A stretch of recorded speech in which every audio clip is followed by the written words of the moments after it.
Hey, what's happening? Jason Woodland back again with Always the Journey TV. Moving right along, having a great time, talking to all kinds of wonderful people. Thank you very much for spending your time watching our interviews and enjoying the content that we're providing. So we're now on episode or interview number 16. So definitely having a ball over here. Making a lot of fun things happen. That's what this is all about. It's about bringing attention to businesses, artists, side hustlers, employees who love what they do, and creatives in general. Especially during this time, I just want to try and bring a spotlight to all these wonderful people and personalities all around. So anyway, I've got a really wonderful musician that's going to be coming on here in just a couple of moments. But I wanted to share my soundtrack for this morning was Earth, Wind, and Fire. And one of my all-time favorite bands. And my mom was actually the one that introduced me to him when I was a little kid. In fact, my mom got me into music on a mass scale when I was in early elementary school. In fact, she was a huge record collector, and she got me into record collecting when I was in about fourth grade. And she used to sit me down on Saturday nights and teach me all about music. Not necessarily about chords and notes and that kind of stuff, but more about the history. She introduced me to everything from Earth, Wind, and Fire, James Brown, Marvin Gaye, Curtis Mayfield, Led Zeppelin, The Doors. I mean, all the greats. And then she'd play trivia with me. And when she dropped me off to school, she wouldn't let me get out of the car until I named who the drummer was, or what the name of the record was, or the singer, or the name of the song, or any of that kind of fun stuff. So it was a lot of fun growing up. And my mom was a singer, and she had her own record when she was living out in Fort Worth, Texas. So a lot of fun history. I'm not a musician myself, but I'm a huge music fanatic, and I love being around music. I love being around music studios, and I love being around the action of it and live music. And it's definitely been tough this year because we don't have any of that live music. So we're going to be bringing a little bit of that to you on this particular interview. So I also wanted to give a local business shout out to my awesome friend Emily Potts over at Sugar House Coffee. They're located right in the heart of Sugar House, and they're located specifically at 2011 South, 1100 East. And go and check them out. They don't have sort of dine-in type service right now, but they have created a drive-through, and they do have some outside seating.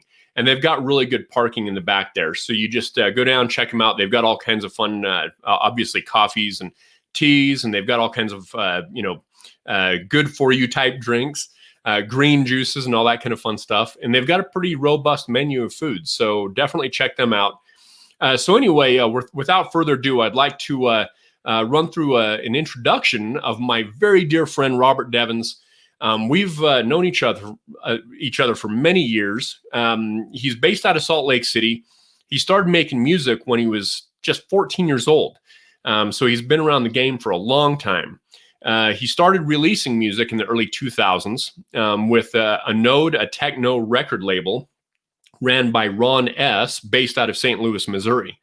The genre people can expect to hear is a merger between techno, house, and ambient. And he writes all of his own music, which is really cool.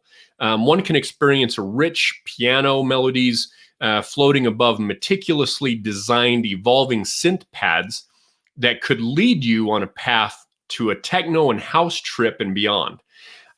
Some of his influences range from ambient artists such as Tangerine Dream, Patrick O'Hearn, to techno artists as Richie Hawtin, Carl Craig, and house artists such as Mark Farina and D. Releases such as Virtual Groove Traveler, Moving Through Dimensions, can be found at a couple of links that I'm going to be providing underneath this YouTube video. Most notable shows played around Salt Lake City was in 2018, Illuminate event, New City Movement live Twitch event, and Salt Lake's Good Grammar located downtown. Right now, Robert has been working on combining his sound design and songwriting with his virtual art through a medium called projection mapping. And this is a really cool thing. We're going to get a little bit of a taste of it on this video here. But this allows a channel for his music compositions to be experienced in a different light, so to speak. 2D perspective sketches that can be recreated as real objects, and Projector creates an original added touch to an ordinary live music performance. And be sure to click on the links below. You'll be able to see him on Bandcamp, Instagram, Reverb Nation, Beatport, and a handful of other places. So, ladies and gentlemen, without further ado, I would love to introduce my very dear friend, Robert Devins. What's happening, my man? Hey, man. How you doing? I'm doing awesome. Good to see you. Yeah, it's been a minute. Yeah, it has. I mean, we talk on the phone all the time, but, you know, we haven't been able to see each other for quite some time. So I see you're down there in your studio as we speak. Yeah. Awesome. What do you got going on? How's your day going so far? Oh, good. Just leading up to this, it's been an interesting journey leading up to this. Yeah. This moment here. I mean, I know we've talked about it, and I've showed you pictures of what I was working on, and you've always heard, you know, me doing music stuff over the years. So yep. Yeah, I've just been just hunkering down and working on my craft, honing my craft. I love it.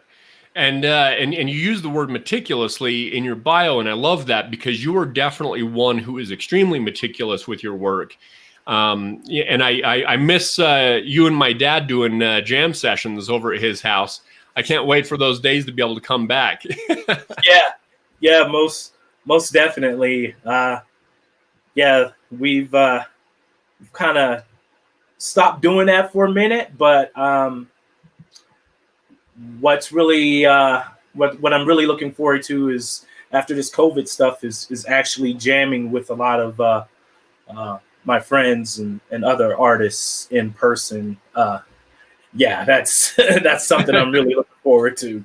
Nice. Hey, Robert, tell me, tell me, my viewers, I want to know more about what inspired you to do music and be the creative that you are all to begin with. Where did that come from? It came from me listening to a radio show. Well, let me back up. I grew up in Missouri, Okay. near a historically black college called Lincoln University, and the house I grew up in overlooked the campus. So over the years of growing up, I would hear the marching band practice. Cool. And I would hear, you know, different sections of the marching band practice and do their routines for their upcoming homecoming events or their band competitions. So I would hear this as I was growing up.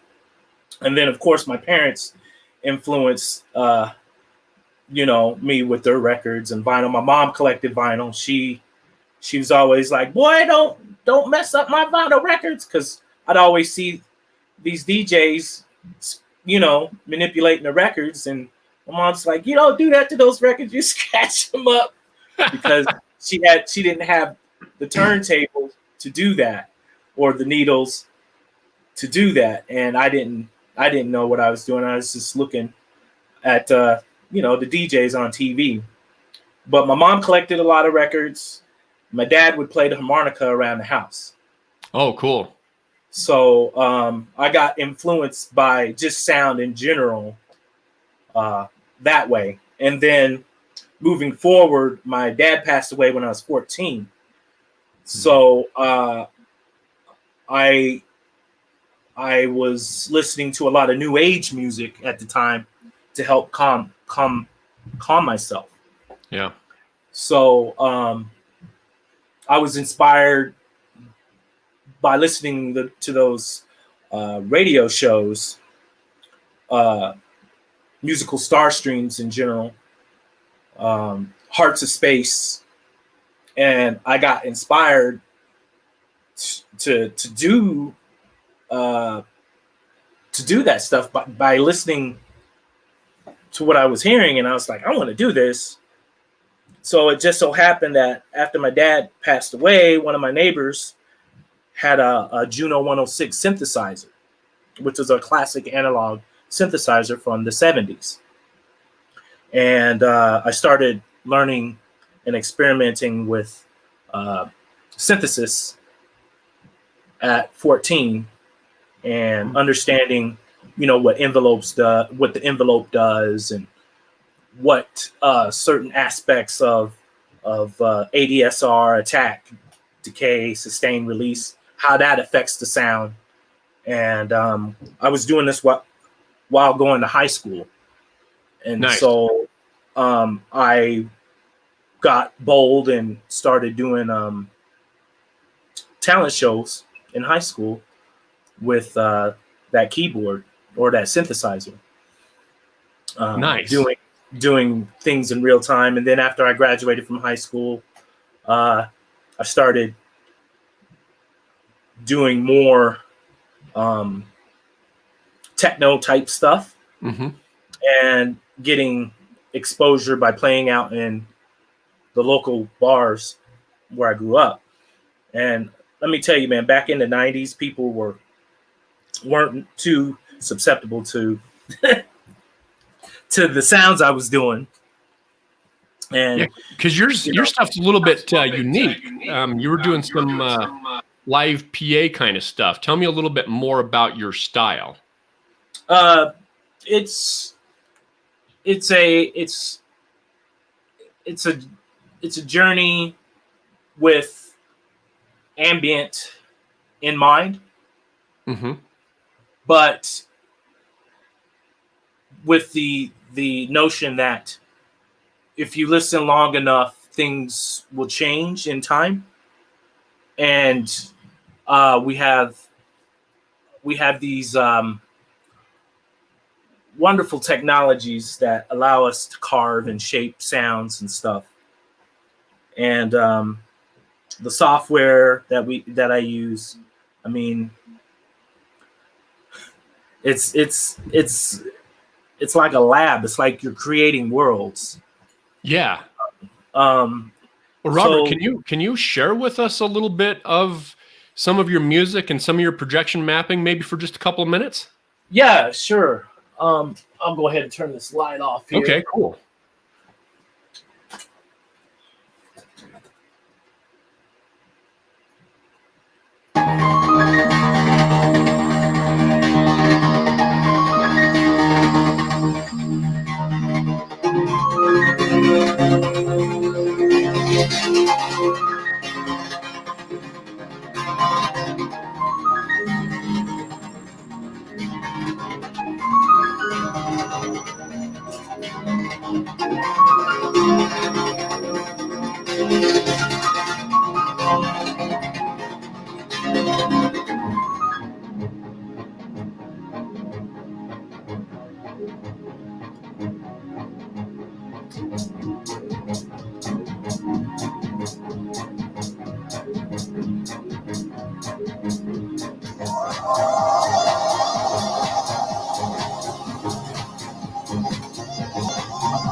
Man, you killed it.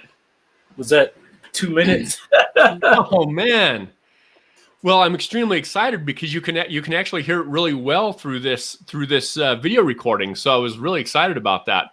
Of course, you just can't match your music unless you either hear it on a good set of headphones or live, because your stuff is so like, it's so smooth, but it's interactive at the same time.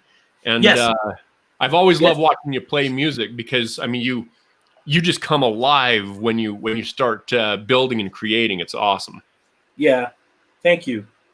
Yeah, man, you're welcome. And from what I understand, what I know, I want my viewers to know, you write all of your own music, you write your beats, you do the keyboard. I mean, you're like a true blue musician.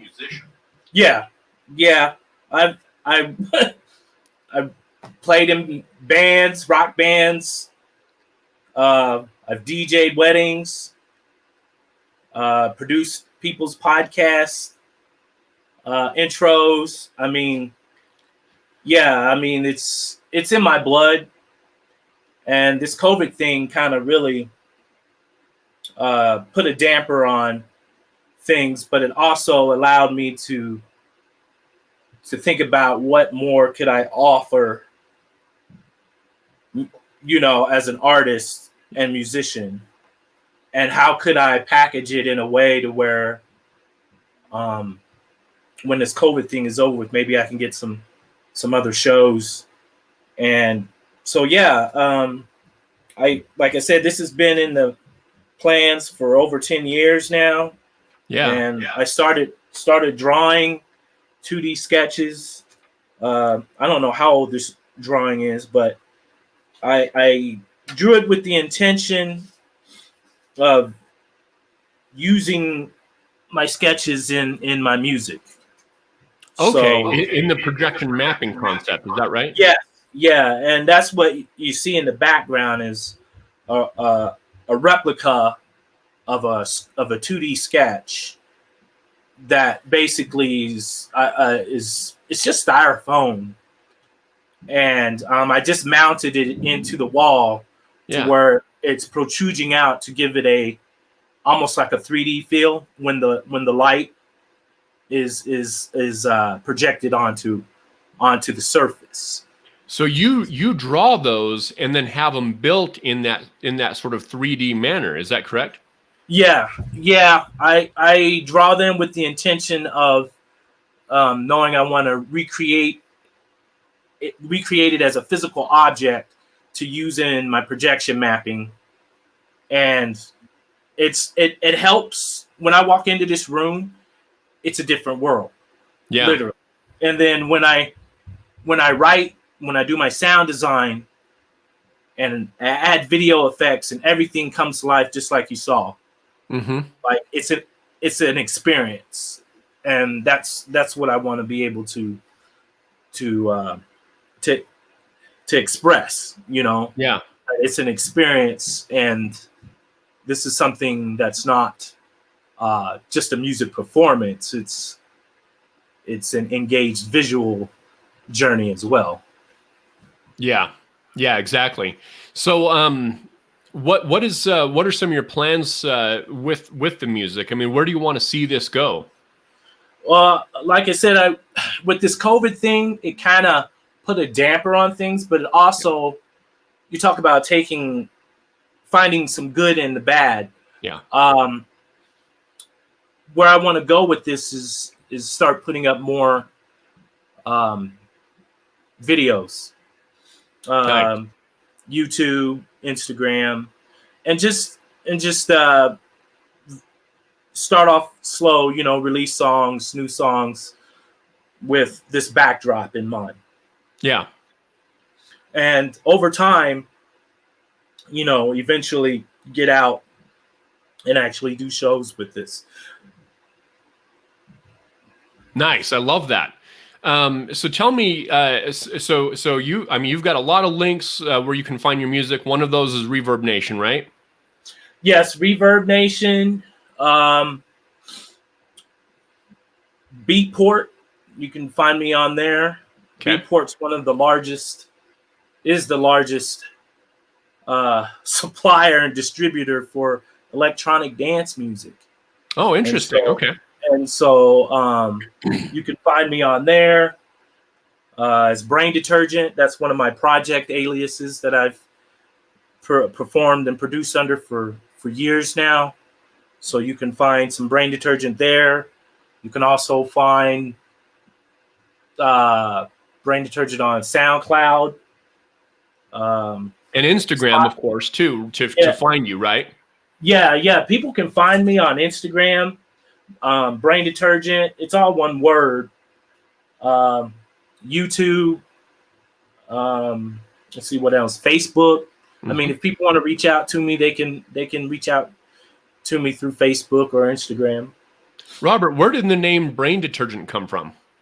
Well, when I was listening to a lot of the new age music when I was younger, it made me like forget, like I could close my eyes and transport myself, like have an outer body experience, so to speak. Yeah. Because I would listen to this ambient music. And so I was like, you know what? That type of music really affects the brain in a way to where you can almost forget. And so that's how I came up with Brain Detergent, is that the music is supposed to help you go on a journey and transport yourself. Nice. It's sort of like binaural beats, right? And sort of like the frequency of brain rhythms and. Yeah. I mean, I'm not too keen on the aspects of that, but I do know about it. Cool. And yeah, I mean, there's like healing properties and like frequencies and stuff. So it's crazy. Yeah. Nice. Well, plus, I mean, music in general, not only does it, I mean, it's nostalgic. It can sort of bring yourself back into alignment with sort of balance in the world. It's unifying. I mean, you don't really think about how absolutely important music is until you enter a 2020 environment where you don't have live music or it's been truncated to a dramatic extent, you know? I mean, I'm thankful that we're able to at least share these ideas for music and that kind of stuff through these types of platforms. But it's going to be great to be able to get back into that that form again, where we're able to see you live and listen to the music and sort of be there in that moment. Yes. Nice. Hey, so Robert, a couple of quick things before we wrap up. One thing that I've always gotten the hugest kick out of, because you do it so phenomenally well, is a Rodney Dangerfield impersonation. Would you mind giving my viewers your Rodney Dangerfield impersonation? Yeah. Let me get into character here. Yeah. I tell you, I get no respect. I had to put a pork chop around my neck so the dogs would play with me. I tell you. Dude, I tell you. It's phenomenal. Thanks for sharing that. I know people are going to get a kick out of that, man. I love it. Okay. So one final question. What would you say is one of your favorite songs, or a song that is either just a favorite to listen to or a song that has inspired you throughout the years? Love on a Train. It's a Tangerine Dream. Tangerine Dream. Man, that's not a fair question, because there's a lot of songs, man.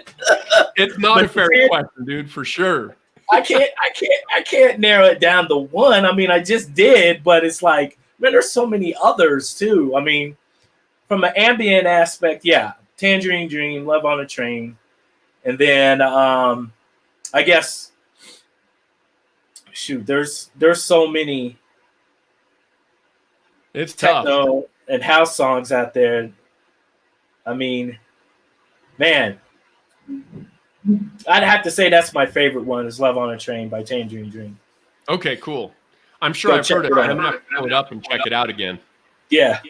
Awesome. Well, Robert, it was so good to see you and have you on the show, my friend. Yeah, thank you. Absolutely. I'm so excited that you were able to share some of your music and that experience there in your studio. I know that my viewers are going to get a kick out of that. Yeah, I hope so. I mean, I just want to be able to offer I just wanted to be able to offer people more than just the sounds that I create. And, this is one thing I want people to understand is that it takes time to do this. I mean, I didn't jump up and start doing this year. Yeah. I mean, I knew that I wanted to do this 10 years ago.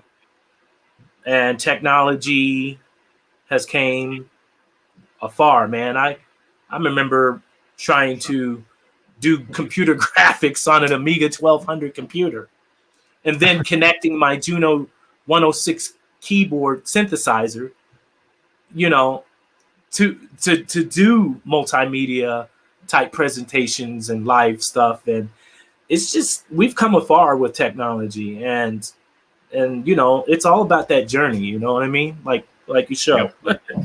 Yeah, exactly. Cool, brother. Well, I'm going to put you in the green room here for just a couple moments, and we'll do a wrap up. Is that cool with you? Okay. Awesome. Thank you so much, my man. I'm glad you were able to come on the show. Thanks, man. You're welcome. We'll talk to you in 1 sec. Okay. So there you have it, my friends. Robert Devins, also under the alias of Brain Detergent on Instagram and a couple of other areas. Be sure to seek him out. His music is absolutely phenomenal, and he's extremely talented artist. He writes, like he said, all of his own music. And when we get back to live music again, you're going to be able to see him around town and around the country doing some really cool things. So anyway, thank you very much for joining us on Always the Journey TV. Please feel free to subscribe to the channel if you're enjoying the content. And throw us a thumbs up if you enjoyed the video. Thank you so much, and I hope you have a wonderful rest of your day. Take care.